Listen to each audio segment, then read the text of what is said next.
अस्सलाम वालेकुम। अस्सलाम वालेकुम। दुरूद शरीफ पढ़।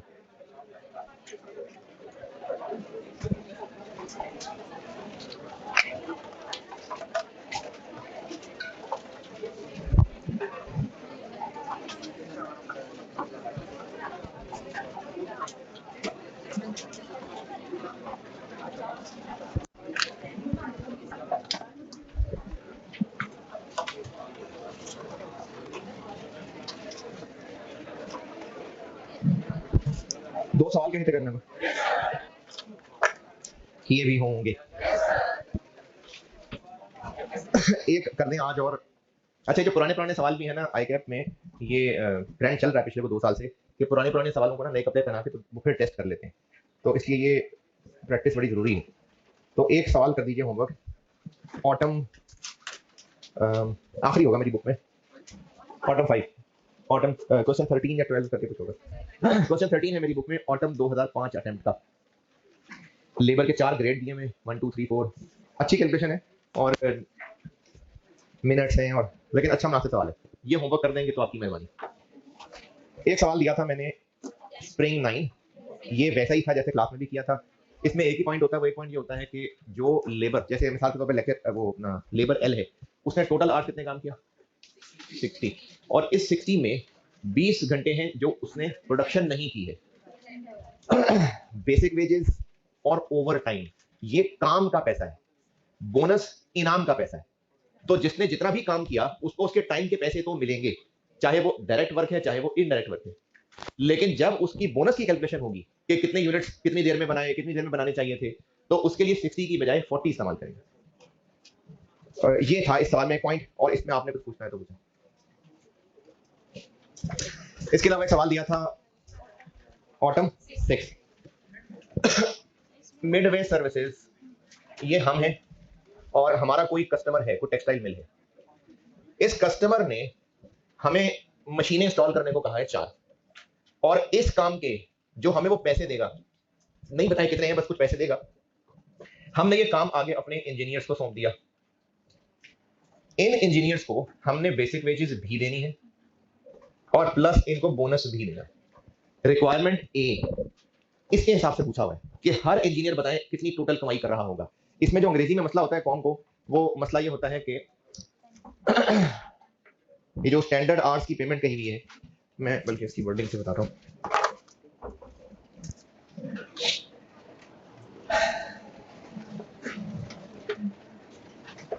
मिडवे सर्विसेज ने 4 मशीनें इंस्टॉल करके देनी है, कस्टमर से ऑर्डर मिला है, और कंपनी ने अपने इंजीनियर्स को 4 इंजीनियर्स को ये काम सौंप दिया। हर इंजीनियर ने एक मशीन इंस्टॉल करनी है और एक मशीन इंस्टॉल करने का स्टैंडर्ड टाइम 50 घंटे है। पहले पैराग्राफ की अंग्रेजी में कोई मतलब। दूसरा पैराग्राफ, इंजीनियर्स ने अपना अपना टाइम जो भी लगाना है, लेकिन उनसे ये तय हुआ है कि जो पैसे मिलेंगे वो 50 घंटों के ही मिलेंगे। The minimum amount the company page is based on standard our. यानी अगर कोई इंजीनियर 50 घंटे से पहले काम खत्म कर लेता है तो पैसे उसको, क्योंकि अगर वो पहले काम खत्म कर लेगा तो उसको तो नुकसान हो जाएगा। नुकसान कैसे हो जाएगा? कम देर काम करेगा तो कम देर के पैसे मिलेंगे, तो वो उनको कहा है कि तुम पैसे 50 घंटे के लोगे। हाँ, अगर जल्दी काम कर दोगे तो टाइम सेविंग का बोनस मिलेगा। अब वो जो बोनस है ना, नॉर्मली सवालों में क्या होता था कि बोनस की एक परसेंटेज थी, अब वो डिफरेंट कैटेगरीज है। वर्कर जिस कैटेगरी में फॉल करेगा उसको उस कैटेगरी वाला बोनस मिलेगा। जैसे वर्कर इंजीनियर ए है, इस ए ने कितने घंटे एक्चुअली लगाए 41, जबकि इसको काम करने के लिए टाइम दिया कितना था 50, तो इसने 9 घंटे बचा दिए। इसी तरह वर्कर बी, इसने कितने घंटे में काम किया, इसने कितने बचा दिए 14। इसको 9 घंटों के हिसाब से बोनस मिल रहा है, इसको 14 के हिसाब से मिल रहा है, लेकिन कितना बोनस मिल रहा है इसके लिए 3 कैटेगरीज हैं। उसके लिए एक कैलकुलेशन करवाई गई, ratio of time saved to time allowed. Time saved to time allowed मतलब रेशो टाइम सेव्ड और टाइम अलाउड की रेशो, ये इसका कितने परसेंट है 18%। वर्कर बी ने जितना टाइम बचाया, time saved to time allowed, क्योंकि इसने ज्यादा टाइम बचाया ना तो इसके लिए बोनस का रेट भी अच्छा वाला है। ये 3 कैटेगरीज दी है कि जो 10% तक टाइम बचाएगा बस उसका बोनस का रेट 10% है, जो 10 से ज्यादा लेकिन 22% तक टाइम बचाएगा 20% तक, उसको बोनस का रेट और मिलेगा, और जो 20% से ज्यादा टाइम बचा देगा उसका बोनस रेट और है। तो ये बचा रहा है 18%, ये दूसरी वाली क्लास में फॉल कर रहा है। तो वर्कर ए को जो टोटल वेजेस मिलेंगी उसके काम का पैसा तो 50 घंटे का मिलेगा ही मिलेगा, लेकिन जो उसने टाइम बचाया है 9 घंटे, इन 9 घंटों पे वो कौन सी वाली कैटेगरी में फॉल कर गया, तो उसको 100 रुपए का 20% मिलेगा, 180। इसी तरह से ये चारों इंजीनियर की कैलकुलेशन है, रिक्वायरमेंट का पार्ट 1, और उसमें ये बोनस की परसेंटेज कौन सी कैटेगरी है ये ढूंढना। लास्ट पैराग्राफ अभी मैंने नहीं समझाया, इन एडिशन टू वाला। उसके अलावा बताएं बेटे क्या पूछना है जिन्होंने किया। क्या जी? इसका मतलब है कि कंपनी अपने इंजीनियर से काम करवाती है, कोई नॉर्मल ऑफिस आवर्स नहीं है, जो जितना ज्यादा देर का काम होता है उसके हिसाब से अलग पैसे होते हैं, उसके हिसाब से उसके पैसे तय होंगे। रिक्वायरमेंट 1 जिन्होंने भी किया, किन्होंने किया, माशाल्लाह काफी। ये ज़ेरे ज़मीन मखलूक में से किसी ने नहीं किया? मेरी आवाज आ रही है नीचे वाले रूम में? इमरान, नीचे रूम में मेरी आवाज आ रही है? अच्छा ठीक।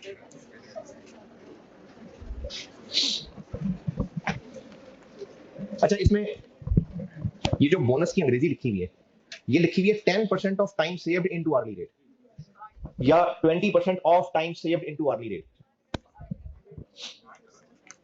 तो कोई बात नहीं, इस 20 को इधर ले जाते हैं, ये ले, वही बात। तो 20% बोनस वाला रेट है, तो चारों इंजीनियर्स का इस तरह से टोटल वेजेस कैलकुलेट होंगी।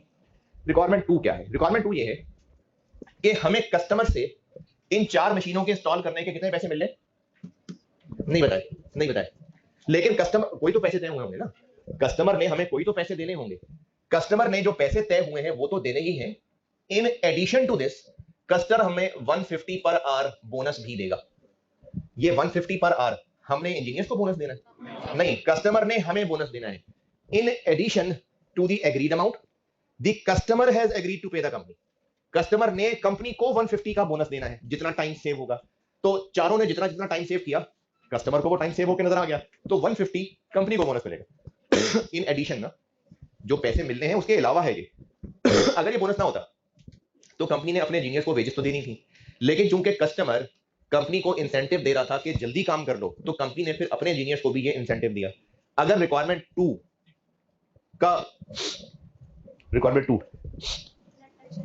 2 में अगर ये नेट का वर्ड ना होता, रिक्वायरमेंट 2 में पूछा होता एडिशनल रेवेन्यू, तो ये एडिशनल रेवेन्यू ये नेट एडिशनल रेवेन्यू, इसमें से कुछ माइनस करना है। तो हम अगर टाइम बचाने के पैसे कमा रहे हैं, ये हमारा एडिशनल रेवेन्यू, और नेट तो हम जो वर्कर्स को दे रहे हैं, तो दिस माइनस दिस।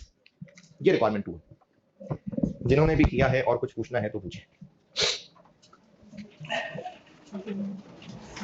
चलो जी, कुछ नहीं पूछना जी। जितना हमें, इसने कितने घंटे बचाए? 9, इसने 14, तीसरे ने 4, चौथे कोई नहीं। तो जितने टोटल घंटे बचे इनटू 150, ये कस्टमर से हमें बोनस मिलेगा। कस्टमर हमें 150 पर आवर दे रहा है ना, तो जितने हमने कस्टमर को टोटल घंटे बचा के दिए हैं 31, 9, 14, 23 और 4, 27, तो उन 27 को मल्टीप्लाई 150, ये हमें कस्टमर से मिलेगा। और नेट हम अपने वर्कर्स को कितना बोनस देंगे, वो बोनस माइनस कर दें तो नेट आ जाएगा। चलिए जी, कैलकुलेशंस बहुत है। अब इस चैप्टर के मैंने 4 हिस्से जो किए थे, उनमें से दूसरा हिस्सा बताता हूं।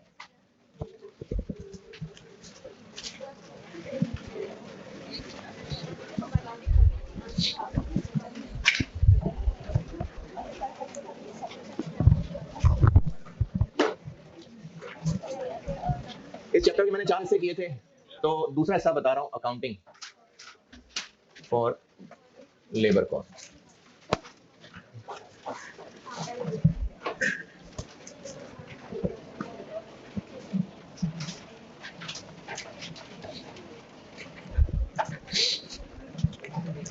एंट्री याद करने के हवाले से मैंने पेज 58 पे ये लिखी भी हुई है, लेकिन वो बाद में देख लेना। अभी मैं आपको समझाता हूँ पहले एंट्रीज। एक खुद से वैल्यू लेके ना, एक सवाल सा बना के इसको सॉल्व कर लेते हैं, फिर मैं एंट्री समझा देता हूँ, और फिर वैसे कह रहा हूँ पेज 58 पे मैंने लिखी भी हुई है, वो बगैर वैल्यूज के मुश्किल समझ आएंगी, इसलिए मैं वैल्यू से समझाने लगा। पेज कंफर्म करने मुझे 58 है ना। पेज 58 पे मैंने 4 एंट्रीज लिख के दी है, ये मैं आपको पहले एक सवाल से समझा देता हूँ, फिर पेज 58 पे भी पढ़ लेना।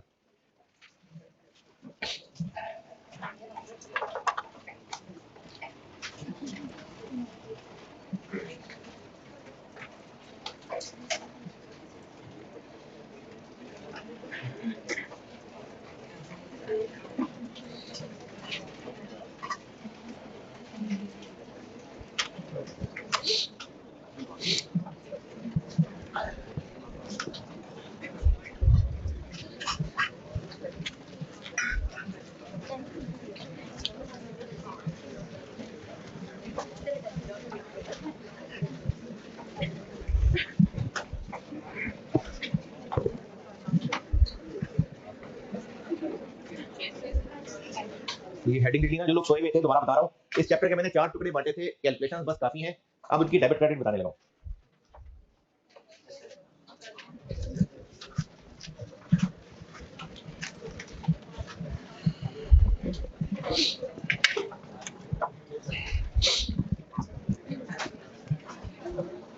टैक्स हमने पढ़ लिया है, यानी पढ़ रहे हैं या अच्छा कौन है जिन्होंने टैक्स नहीं पढ़ना शुरू किया? नहीं नहीं, ये तो बहुत सारे नहीं पढ़ना शुरू किया होगा, आखिरी महीने का इंतजार कर रहे होंगे, लेकिन पेपर नहीं लिया अभी। अच्छा चलिए खैर है, ये मैं आपको जो बताने लगा हूँ ये ठीक है, आ जाएगा समझ। अगर एक एम्प्लॉय की सैलरी 100 है और जब उसको सैलरी पे करने लगेंगे तो गवर्नमेंट वाले कहेंगे कि ये तो पैसे कमा रहा है, इसके पैसों में से ना काट के कुछ हमें दे दो, तो वो हम इस एम्प्लॉय की सैलरी में से टैक्स काट के, मिसाल के तौर पे 15, ये हम गवर्नमेंट को दे देंगे। एम्प्लॉय का टैक्स होगा ये, हम सिर्फ गवर्नमेंट के कहने पे इसके पैसों में से काट के गवर्नमेंट को दे रहे हैं। फिर कुछ मुल्कों में, जैसे पाकिस्तान में भी, कुछ कंपनीज की पॉलिसी होती है कि अगर एम्प्लॉय को सारे पैसे दे दिए तो ये तो याशी में उड़ा देगा, फिर बूढ़ा हो जाएगा, फिर बच्चे घर से निकाल देंगे, फिर क्या करेगा, तो इसके ना कुछ पैसे इसकी तनख्वाह में से काट के अलग से जमा करना शुरू कर देते हैं। उसकी कई शक्लें हो सकती हैं, लेकिन क्योंकि टैक्स में इसका नाम पढ़ा होता है आप लोगों ने, इसलिए बता रहा हूं। एक शक्ल होती है प्रोविडेंट फंड, वरना प्रोविडेंट फंड जस्ट एक मिसाल है। होता यह है कि एम्प्लॉय की तनख्वाह में से कुछ पैसे काट के इस डब्बे में डाल देते हैं, मिसाल के तौर पे 10 रुपए काट लेते हैं, ये कोई डब्बा बना के उसमें 10 रुपए काट के एम्प्लॉय की तनख्वाह के इसमें डाल लिए, हर महीने इसमें पैसे डालते जाएंगे और वो पैसे जमा हो रहे होंगे। बाकी पैसे एम्प्लॉय को कितने दे दें फिर? 75। अब जो बाकी 75 रह गया ये दे दें एम्प्लॉय को, लेकिन एम्प्लॉय ने हो सकता है पहले ही किसी महीने में कुछ एडवांस ले लिया हो, तो फिर वो भी काट लेते हैं इसमें। चले 5 रुपए, अब जो इसको नेट 70 बचा ये एम्प्लॉय को हम पे कर देंगे, ये एडवांस एडजस्ट कर लिया। अच्छा ये हर महीने लाजमी होगा? नहीं, मैं बस एक नॉर्मल सी चीज बता रहा हूं कि एक एम्प्लॉय की सैलरी में से उसको मिल इतने रहे हैं, क्यों? क्योंकि कुछ पैसे काट के गवर्नमेंट को दे देंगे, कुछ पैसे काट के इसी के भले के लिए एक अलग डब्बे में रख लेंगे, और 75 ही देने लगे थे, लेकिन कुछ पैसे वो पहले ले चुका था, तो वो एडवांस काट के बाकी पैसे इसको दे दिए। फिर उस मुल्क के लॉ में ये भी लिखा हो सकता है, या कंपनी की वैसी खुद से मर्जी हो सकती है कि इसके पैसे जितने काट के इस डब्बे में जमा किया करेंगे उतने पैसे हम इसी के लिए अपनी जेब से भी डाल दिया करेंगे। इसको कहते हैं एम्प्लॉइज कंट्रीब्यूशन,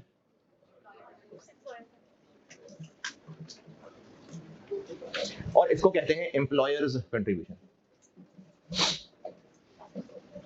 एम्प्लॉइज कंट्रीब्यूशन और एम्प्लॉयर्स कंट्रीब्यूशन, इस डब्बे में पैसे जमा होते रहते हैं। अच्छा वैसे डब्बा कह रहा हूं, उसमें डब्बा नहीं होता है, असल में एक सेपरेट ट्रस्ट एक्ट के तहत फंड बनता है, उस फंड को चलाने वाले लोग होते हैं, वो इन पैसों को आगे इन्वेस्ट करते हैं, ये फलता फूलता रहता है, और जब एम्प्लॉय रिटायर होगा तो जो भी यहाँ पैसे थे वो एम्प्लॉय को दे देंगे, लेकिन वो आपका स्कोप नहीं है, वो C5 1 में पहुंचेंगे तो उसके ऊपर आईए से पूरा है गाइस।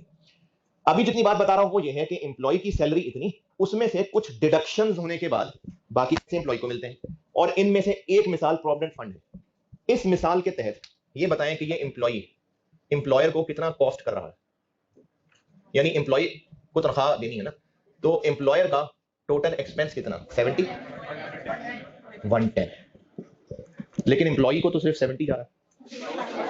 वो जो बाकी हैं ये गवर्नमेंट वाले एम्प्लॉय से लेना चाह रहे थे पैसे, एम्प्लॉय ने हाथ आना नहीं था, तो गवर्नमेंट ने कहा कि उसके हिस्से के पैसे ना तो मुझे दे दो, हमारे पास से तो गए ना, और ये जो इधर डब्बे में पैसे डाल रहे हैं हमारे पास से तो जा ही रहे हैं, तो एम्प्लॉय को हमने सैलरी 100 कही है, लेकिन 10 भी इसी के लिए हम एक्स्ट्रा अपनी जेब से डाल रहे हैं, तो हमें ये एम्प्लॉय 110 कॉस्ट कर रहा है। तो अब आप सिखाने ये लगा हूं कि इस सारे काम की एंट्रीज क्या क्या डेबिट क्या क्या क्रेडिट होता है हर महीने। अगर ये लिखनी है मिसाल तो लिख लें नहीं लिखनी तो एक सवाल लिख लें, नोट कर रहे हैं तो कर लें, फिर एक सवाल का डाटा बता के ना फिर एंट्रीज समझाता हूं आपको। क्या बात? टैक्स भी पढ़ा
लिख लिया चले। चलिए एक सवाल लिखें। इस सवाल से ना मैं आपको एंट्री समझाता हूं।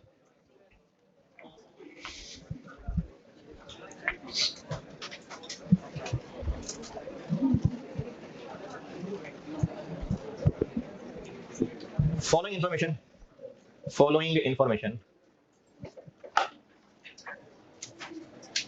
relates to payroll department. ये जो एम्प्लॉइज की सैलरीज की कैलकुलेशन, ये सारी हैंडलिंग, टैक्स काटना, ये ना पेरोल डिपार्टमेंट एक होता है, उसका काम होता है payroll, PAYROLL, payroll. Payroll department for the month of June.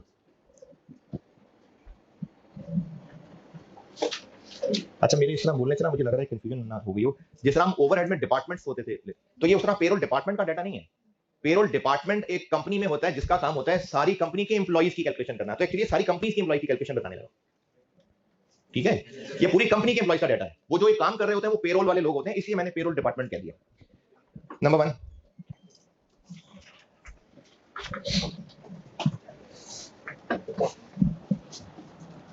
बेटा बात सुन, बात सुन। मुश्किल हो जाती है बनाते हैं। क्या लिखा? Number 1, total salaries for the month 8 lakh रुपए, 800,000।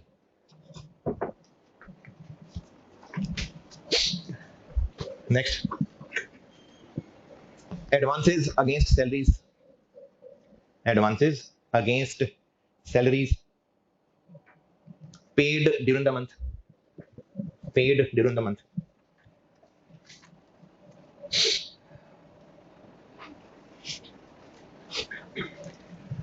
uh, 90,000।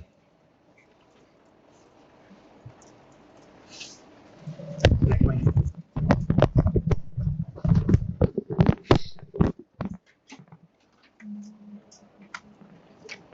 Ten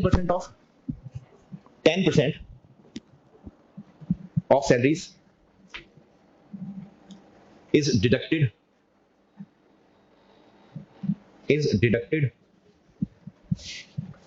as employees contribution to provident fund।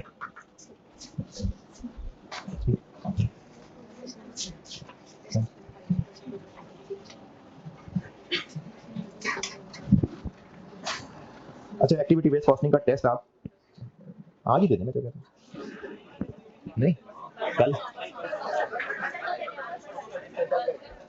देखिए, जितना पढ़ना तो होता नहीं है, तो जितना दूर करते हैं ना टेस्ट, उतना फिर भूल जाते हैं। चले ठीक है, परसों। और ये ओवर का आसान सा टेस्ट था, और इसमें भी 10 तो फेल हो गए यार, क्या करते हैं यार। मैंने तो आसान सा सवाल ही बनाया था वैसे। हाफिज अफान अहमद, तलहा काशिफ। अच्छा, ये मुझसे स्पेलिंग थोड़ी जा रही। मुस्तफ़ा अतारी से पहले को वर्ड है। अब दे जी, कौन है? किंजा ईमान, बिलाल मुबशिर, राना मोहम्मद असलान अलीम, अहमद सईद, अब्दुल हनान समी, हकीर हैदर, मोहम्मद मुतसिम, सैयद मोहम्मद हाशिम। 16 पूरे। चलो ठीक है, शाबाश। चले, बाकी भी अच्छे हैं काफी। ठीक है भाई, शाबाश। 4 नंबर भी हैं किसी के, नाम नहीं लूंगा, नजर लग जाएगी, लेकिन 4, 4.5, 5।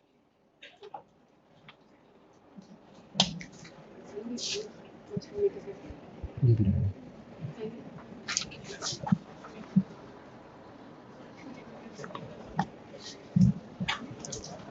क्या लिखी आपने चीज?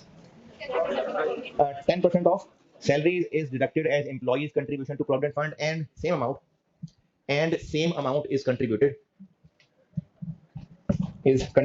to provident fund by employer. Same amount is contributed to provident fund by employer.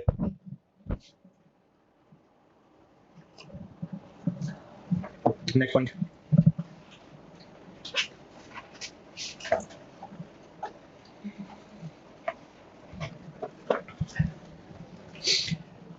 Income tax deducted. Income tax deducted from salaries for the month. From salaries for the month. 100,000, 1 lakh.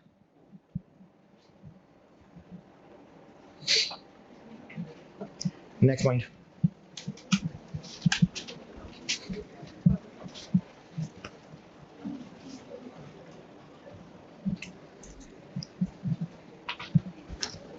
₹25,000.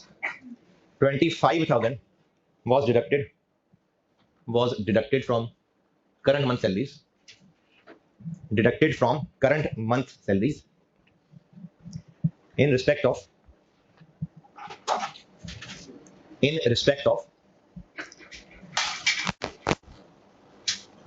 advance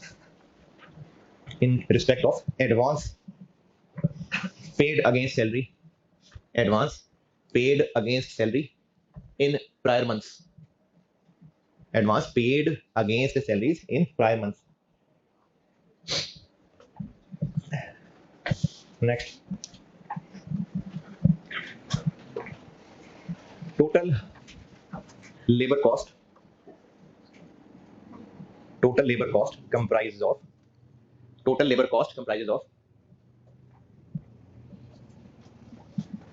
60% direct labor, 60% direct labor,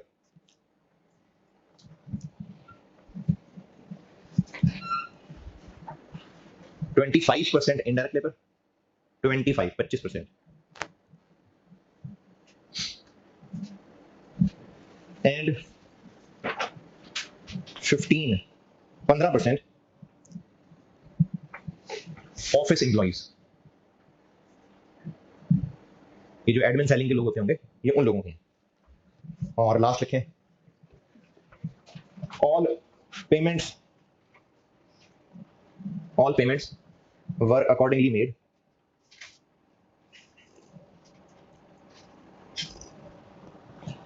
at end of month.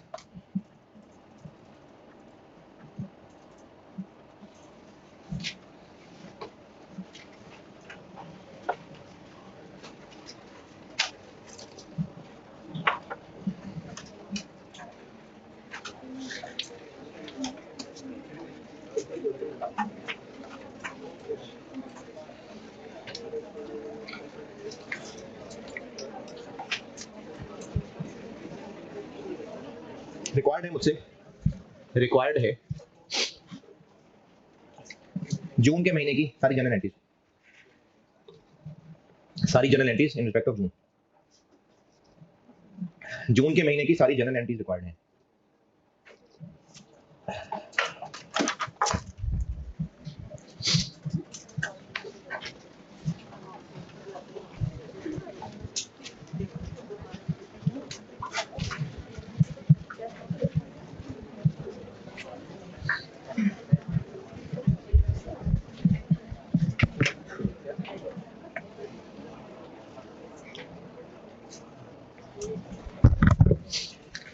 Entries करता हूं. पहले ना इसी pattern पे जो यहां बात बताई थी वो पॉइंट दोबारा समझाता हूं. टोटल सैलरीज कितनी है? 8 लाख. इस 8 लाख के अलावा जो एम्प्लॉयर की कंट्रीब्यूशन होगी 80,000, यानी एम्प्लॉयर को एम्प्लॉइज टोटल कॉस्ट करेंगे 880. इस 880 की किन किन लोगों को कितनी अमाउंट जो डायरेक्ट लेबर है वो इसका 60% है 5 to 8. जो इनडायरेक्ट लेबर है वो इसका 25% है 220. और जो ऑफिस के लोग हैं यानी जो एडमिन और सेलिंग स्टाफ भी कहलाता है 132. ये इस 880 का ब्रेकअप है, क्योंकि कंपनी को टोटल एक्सपेंस इतना पड़ेगा, उसका ब्रेकअप बताया कि इतना फैक्ट्री, अच्छा ये फैक्ट्री के लोग हैं, डायरेक्ट और इनडायरेक्ट लेबर का जो वर्ड नॉर्मली इस्तेमाल होता है ना, वो फैक्ट्री के लोगों के लिए होता है। तो ये फैक्ट्री के लोगों की और ये ऑफिस के लोगों की। ये जो भी पहले सवाल समझा रहा था, ये वो 100 रुपए और ये साथ 10 रुपए, तो हमें टोटल एम्प्लॉइज 110 कॉस्ट कर रहे हैं। इन फिगर्स की कैलकुलेशन में कोई परेशानी है तो बताएं। 60, 25 और 15 ये परसेंटेज स्टोरी है इसकी।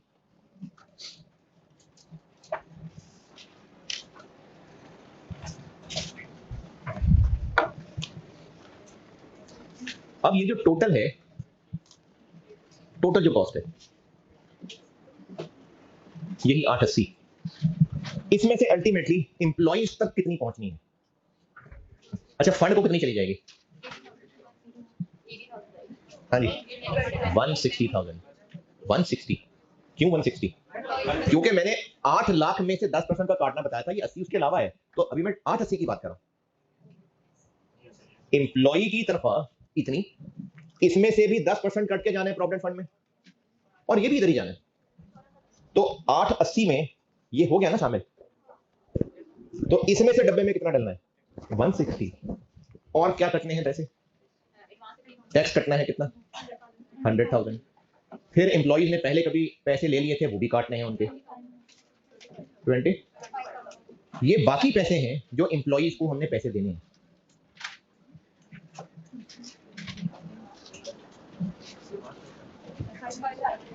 फाइव 9 5। ये नीली और काली वाली कैलकुलेशन चेक कर लें, फिर मैं आपको डेबिट क्रेडिट बताता हूं।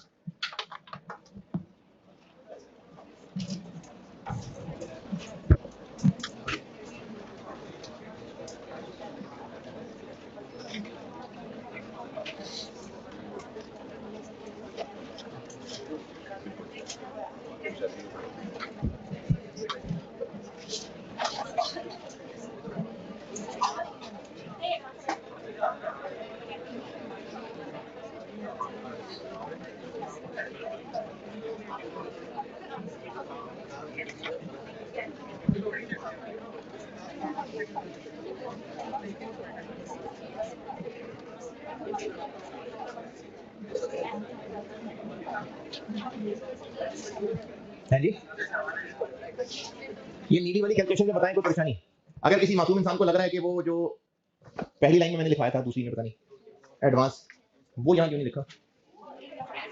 वो तो वैसे अलग से मजीद लोगों को एडवांस दिया है। ये तो बात हो रही है जो फॉर द मंथ सैलरी बनती थी उसमें पैसे देते हुए जो एडवांस काटा है, ये वो है।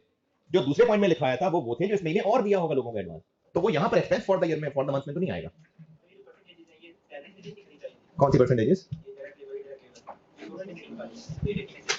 तो इसमें से निकलनी चाहिए। क्या क्या क्या? क्या ये हमारा एक्सपेंस नहीं है? है ना। क्या सैलरीज? कौन सा पॉइंट कह रहे हो? नहीं समझेगी, बताना भाई क्या पूछ रहे हो, गुस्सा नहीं जी। अच्छा इस चैप्टर में ना हम लोग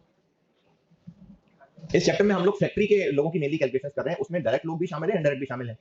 तो डायरेक्ट लोगों, ये जो डायरेक्ट वर्कर होते हैं पर आवर वाले, इनकी मोस्टली प्रोविडेंट फंड वगैरह की कुछ ना होती, ये तो सैलरी वाले लोगों की होती है। लेकिन यहाँ पर तो टोटल 8 लाख है ना, इसमें से कैसे पता ये डायरेक्ट वाले हैं इनडायरेक्ट वाले हैं? बस टोटल 8 लाख है, और हमें उस गहराई में तो जाना नहीं है कि पर आवर वालों का प्रोविडेंट फंड है कि नहीं, हमने तो जो डाटा है उसकी अकाउंटिंग सीखनी। फिगर्स, क्योंकि इन्हीं फिगर्स की मैंने एंट्रीज कर दी हैं, ये फिगर ही नहीं समझ आएंगे तो एंट्रीज कभी नहीं आएंगी। इन फिगर्स में कोई एतराज परेशानी? जो इस महीने में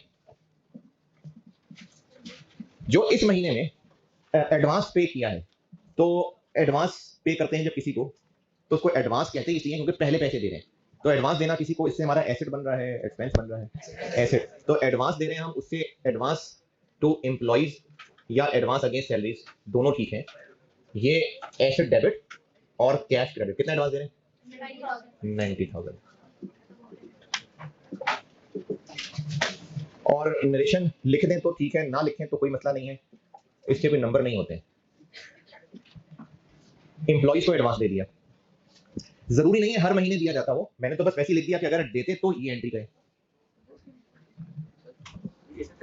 ऐसे क्यों है? किसी को, एम्प्लॉय को तनख्वाह उसके काम से पहले एडवांस में दे रहे हैं, तो ये एक्सपेंस हुआ।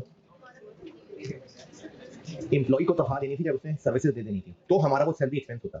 अभी उसने 4 महीने पहले ही तनख्वाह ले ली हमसे, तो सर्विस मिल गई इस समय?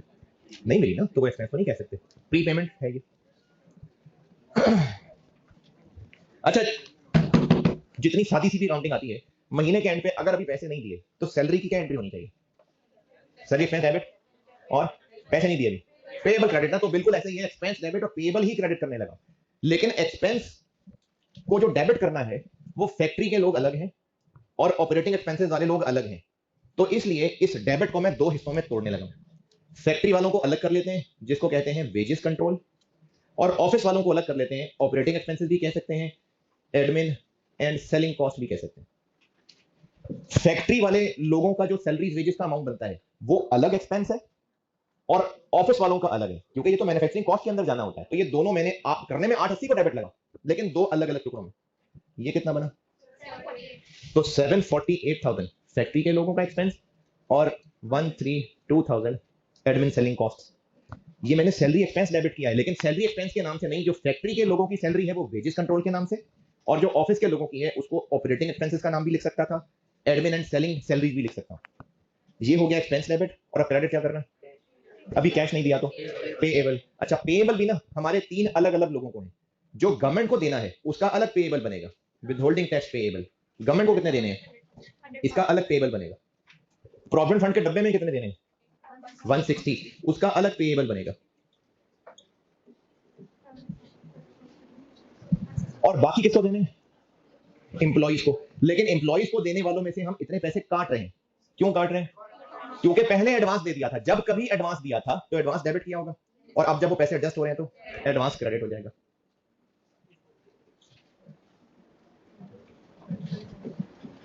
और अब बाकी नेट पैसे ये एम्प्लॉइज को देने हैं, तो पेएबल टू एम्प्लॉइज 595। इसको कहते हैं हमने पेरोल को ना रिकॉर्ड किया है, रिकॉर्डिंग पेरोल। एक्सपेंस डेबिट और पेएबल क्रेडिट, और एक्सपेंस भी 2 तोड़े हैं, फैक्ट्री का अलग और ऑफिस का अलग, और पेएबल जिसको जितने पैसे देने हैं उनके नामों का पेएबल अलग बन गया। ये पेरोल को रिकॉर्ड किया है। ये अमाउंट ना मैंने आपको पहले से कैलकुलेट कर दी थी कि ये अमाउंट्स फैक्ट्री के लोगों की तनख्वाह ये अलग एक्सपेंस और ऑफिस के लोगों का अलग एक्सपेंस है। ये टोटल 880 ना, तो ये 880 है, और पेएबल जिनको पेएबल है वो अलग अलग पेएबल बन गए।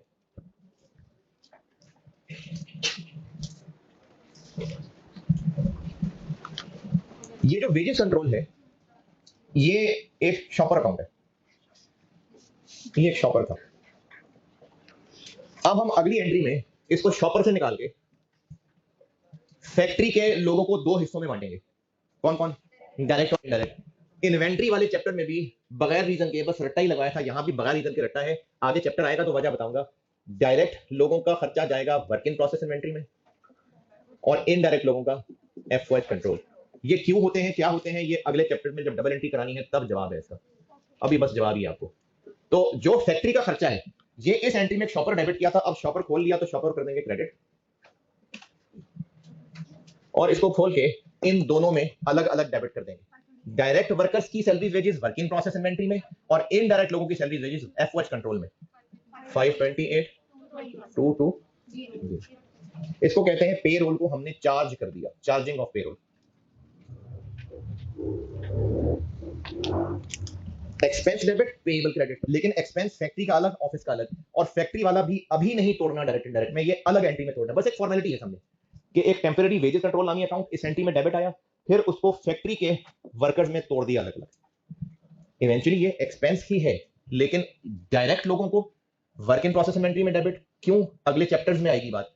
इनडायरेक्ट लोगों की सैलरीज वेजेस को एफओएच कंट्रोल में डेबिट, और ये वेजेस कंट्रोल डेबिट क्रेडिट खत्म हो गया। तो ये बस 2 स्टेप्स में इसको रिकॉर्ड किया जाता है, पहले इस टेम्पररी नाम को यूज करके ये डेबिट पेएबल्स क्रेडिट, और फिर अगली एंट्री में इसको तोड़ के डायरेक्ट इनडायरेक्ट में बांट लेते हैं, और लास्ट पैसे दे दिए, जो जो पेएबल्स थे सबको पैसे दे दिए, तो पेएबल्स डेबिट कर देते हैं। गवर्नमेंट को दे दिए, गवर्नमेंट का पेएबल डेबिट, प्रोविडेंट फंड के डब्बे में डाल दिए, प्रोविडेंट फंड वाला पेएबल डेबिट, एम्प्लॉइज को दे दिए, एम्प्लॉइज का पेएबल डेबिट।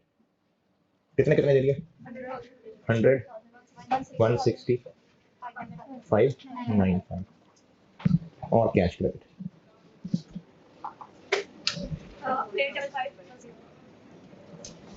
ये पेमेंट्स हो गई।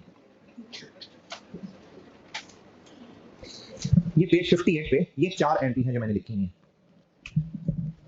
ऑफिस के एम्प्लॉइज, लेबर, उन सब का जो हर महीने वेजेस का, सैलरी का हिसाब किताब है, ये उसकी अकाउंटिंग होती है। जितना एक्सपेंस फॉर द मंथ बनता है, एक्सपेंस डेबिट पेबल क्रेडिट, लेकिन उसको पहले दो में तोड़ के, फैक्ट्री अलग, ऑफिस के लोग अलग, फिर फैक्ट्री के लोगों को भी अलग एंट्री में डायरेक्ट और इनडायरेक्ट में तोड़ना है, और वो जो पेबल बनाए थे वो पे कर दिए। पेज 58 पे एंट्रीज देख लें एक बार, और फिर एक सवाल पे आ जाए, इसको नोट कर लें, फिर पास पेपर के सवाल पे आ जाए। क्या नहीं, मैंने ये बताना है बाद में कि डायरेक्ट मटेरियल, डायरेक्ट लेबर इस अकाउंट में क्यों जाता है, और इनडायरेक्ट मटेरियल, इनडायरेक्ट लेबर इस अकाउंट में क्यों जाता है। ये इन अकाउंट के नामों का फर्क समझाना है। वो तो direct material, direct labour, FOH, तीन अलग अलग चीजें होती है ना। तो ये डायरेक्ट लेबर है और ये एफओएच है। यहीं पर इनको डेबिट कर देते, ऐसी बस फॉर्मेलिटी। जैसे किसी को कागज पेश कर रहे हो तो लिफाफे में डाल के, तो ये लिफाफे में डाल के फिर लिफाफा खोल लिए, ये जस्ट फॉर्मेलिटी है। बाकी इनको अलग क्यों किया है, ये तो direct material, direct labour, FOH अलग अलग होते हैं। इन नामों में क्यों लिखा है, ये आगे चैप्टर में बताना है।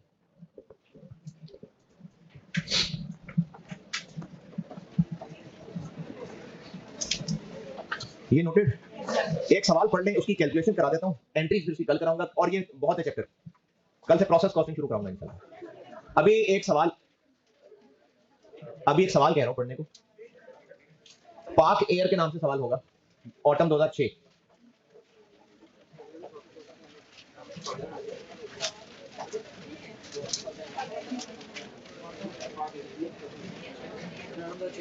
है जी, ऑटम नहीं होगा फिर स्प्रिंग होगा, पता नहीं। 10 है, सॉरी 10, ऑटम 10, पाक एयर के नाम से, ऑटम 10 ना जी, ऑटम 10 का सवाल है। इसकी ये पूरा नहीं हो पाएगा अभी, लेकिन इसकी कैलकुलेशन कर रहा हूं अभी, बाकी इसको मैं कल पूरा करके तो प्रोसेस कॉस्टिंग करता हूं शुरू। ये सवाल आप पढ़ लें।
चलो, इसकी वर्किंग में भी ना टाइम लगेगा ज्यादा, ये मैं कल कराता हूँ। ठीक है, 50।